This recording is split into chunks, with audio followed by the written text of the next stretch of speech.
Welcome to the Real News Network. I'm Paul Jay in Washington. The finance reform bill has passed both houses. President Obama is expected to sign it soon. Now joining us for his take on the finance reform bill is Bill Black. He's an associate professor of economics at the law school at the University of Missouri, Kansas City. He's a specialist on white-collar crime, and he's the author of the book, Best Way to Rob a Bank is to Own One. Thanks for joining us again, Bill. Thank you. So let me just quote to you what Heather Booth says. She's the director of the National Coalition of Americans for Financial Reform. She says, quote, "We were outmatched 300 to 1, meaning in lobbying, but the bill became stronger as it worked its way through the process. This shows with well-organized people and committed leadership, things can move in the right direction." And this is in an article that's headline, "Celebrate the Rare Victory Over Entrenched Special Interests." So is this a victory? Well, there's some important truths to what she says.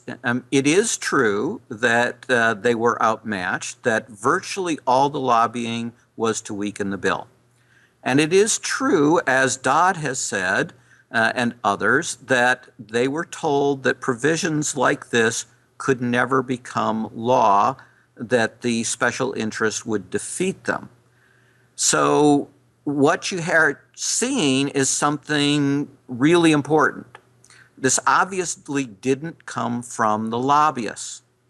What this came from, the strengthening of the bill, was the fact that overwhelmingly Americans get it right, and overwhelmingly the administrations get it wrong. And when I say they get it right, the public understands that there is a real crisis. The public understands that you need fundamental change. The public understand that this is a crisis of our elites, and in many cases, fraudulent elites, and the public is outraged and wants action.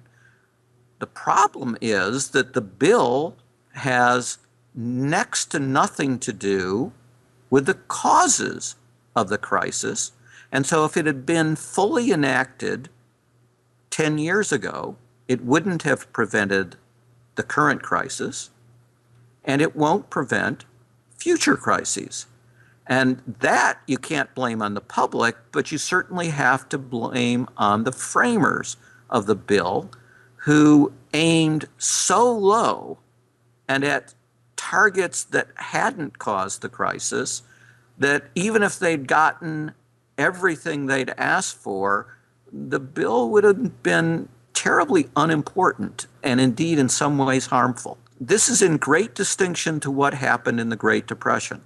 In the Great Depression, we actually examined what had caused the crisis, and we adopted legislation that was designed expressly to deal with those frauds, to deal with those conflicts of interest, and that legislation worked brilliantly for 35 years after it was adopted. Okay, now be specific, because the people that are calling this a victory are saying that it has dealt with these issues. In fact, we're hearing that we won't, too big to fail has been solved, that we're not going to be, the public won't be held up again. There's a whole range of consumer protection. Is this not true? Let me go through the specifics of this. And again, you've got to start with what caused the problem and what they claim the bill was going to do. So I heard President Obama say that passage of this bill ensures that there will never again be a public bailout of failed financial institutions. There will be no more taxpayer-funded bailouts, period. If a large financial institution should ever fail, this reform gives us the ability to wind it down without endangering the broader economy. Now that is nonsense. There is nothing in the bill that will prevent that. Actually, there's nothing in any bill that really could ensure that you would never have those circumstances. But let's go through it. Some people believe that this is a crisis caused by the systemically dangerous institutions, and that the failure of one of these systemically dangerous institutions, Lehman Brothers, led to a crisis. And I think it's bad analysis, but let's take that one first. The bill doesn't deal with the systemically dangerous institutions. It allows them to continue. And there is no sign that the Obama administration, and of course the Bush administration before it, would have ever used the potential authorities in this bill to close a single one of the insolvent massive institutions. Instead, both the Bush and the Obama administration have deliberately scammed the accounting rules with the aid of the, now this is strange, bedfellows, the Chamber of Commerce of all folks, so that the really big banks don't have to recognize their losses, and so that both the Bush administration and now the Obama administration can evade their legal duty under the Prompt Corrective Action Law to close these institutions. So what was created?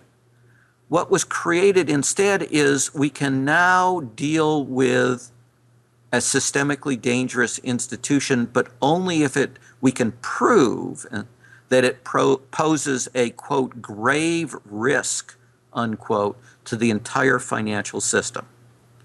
And no one believes the Obama administration is going to use that authority to close a single one of these systemically dangerous institutions. And obviously the Bush administration didn't. Again, we know this because the existing law provided ample authority to break up any of these massive banks or to put them into receivership.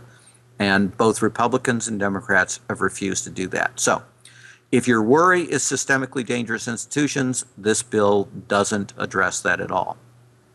If your worry, and this is the worries that I have, is that we had systemically perverse incentive systems that explain why we have recurrent financial crises, then the bill does not deal with the key things creating those perverse incentives. What are those key things? They are two primary areas. One is executive compensation. And this, let's start with why executive compensation. It isn't so much the dollar magnitude of the compensation, it's the fact that it is tied to short-term reported income, or it's not tied to any performance measures at all. It just guarantees that CEOs can blow up the bank and get enormously rich. Now that is insane under conservative economic theory. Conservative economic theory predicts that if you tie executive compensation to short-term accounting earnings, you will produce a disaster. What's happened since the crisis? Well, we have data on this, and what the data show are that executive compensation has become even more weighted towards short-term. So this is the fundamental driver of why fraud pays, and in particular, accounting fraud pays enormously. This is why the executives of these failed banks are able to walk away extraordinarily rich men, and very rarely women. Nothing in the bill addresses this central perverse dynamic, which would be the first place you would start if you were serious about preventing future crises.